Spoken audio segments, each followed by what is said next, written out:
বেছিভাগ business fail হয় idea বেয়া বুলি নহয়, ভুল চিন্তাধাৰাৰ কাৰণে। আজি মই সেই ভুলটোৰ ওপৰত কথা পাতিম। মই কোনো এক্সপাৰ্ট নহয়, মই নিজে বিজনেছ শিকি আছো আৰু যিবোৰ মিষ্টেক দেখিছো সেইবোৰ আপোনালোকৰ ওচৰত শ্বেয়াৰ কৰো। মিষ্টেক নাম্বাৰ 1, বিগিনাৰ্ছৰ সৰ্বাধিক ডাঙৰ ভুলটোৱে হৈছে তেওঁলোকে জলদি টকা ইনকাম কৰিব বিচাৰে।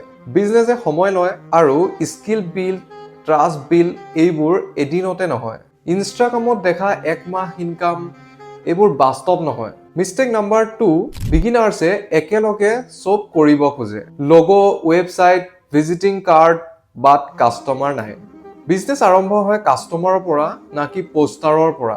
মিষ্টেক নাম্বাৰ 3, বিগিনাৰ্ছে ভাবে আইডিয়া থাকিলেই হ'ল, কিন্তু আইডিয়াটোক চেল কৰিবলৈ স্কিল লাগে, communication, problem solving and sales. Skill নাথাকিলে আইডিয়া কেতিয়াও সাৰ্ভাইভ নকৰে। মিষ্টেক নাম্বাৰ 4, ফেইল হোৱাৰ ভয়ত বহুতে আকৌ ষ্টাৰ্টেই নকৰে।